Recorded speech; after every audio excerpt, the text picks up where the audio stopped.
Extreme Ownership Rundown, number 26. Leadership Concept. Influence. How do you gain influence over others? In 1936, Dale Carnegie published his first book, How to Win Friends and Influence People. The book sold over 30 million copies and still ranks among the top best-selling books nearly a century after its first publication.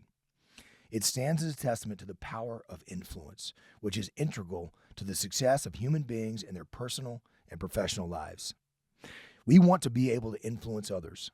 Whether at work, home, or in our community, we often think we know best and want others to go with our plan. But how does one gain the power of influence over others?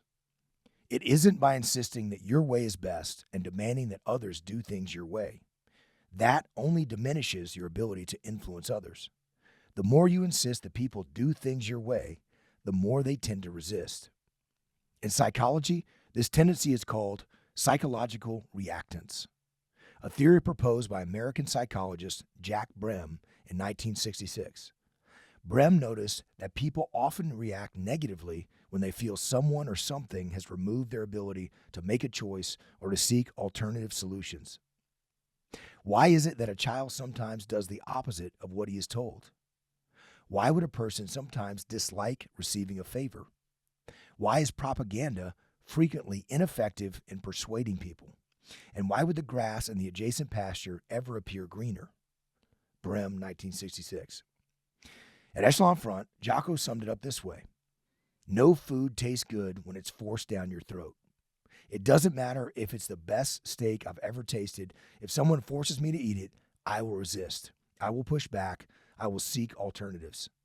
For the record, an American Wagyu gold grade filet mignon from Snake River Farms is the best steak I've ever tasted. That may be the one exception to this rule. Allow others to influence you. To gain influence over others, you must allow others to influence you. Instead of insisting on doing things your way, allow yourself to be influenced by others by going with their plan. If the boss wants something done a certain way, even if you think it might be less efficient, do things the boss's way. If someone on your team wants to try a new method of doing things, if it isn't unsafe and the risk is minimal to mission success, go with their plan. Allow yourself to be influenced by them.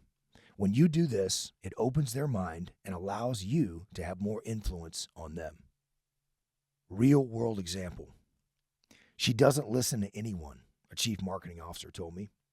During the company's marketing meetings, the chief marketing officer was frustrated. The CEO dismissed her input and that of her team.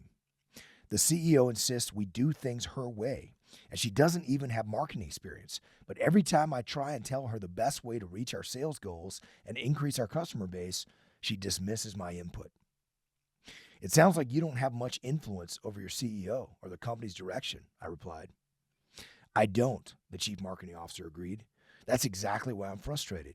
The CEO hired me for my marketing experience. I'm confident I could grow our customer base and make this company more money.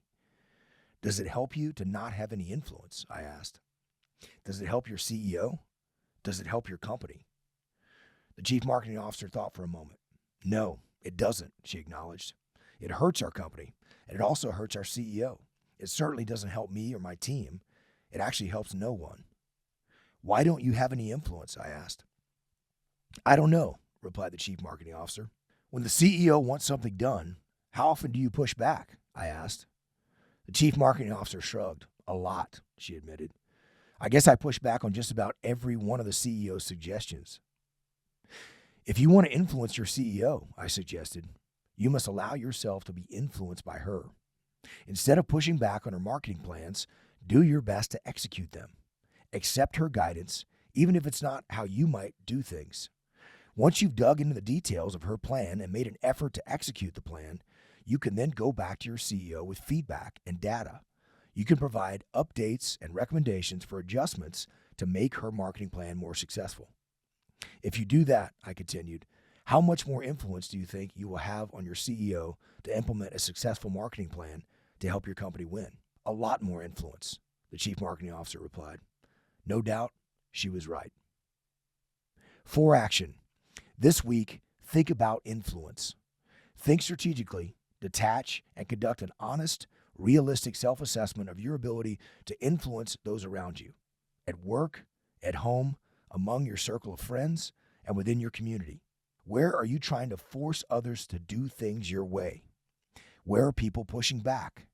How can you allow yourself to be influenced by them instead? Determine where you need to improve and take action. Get after it.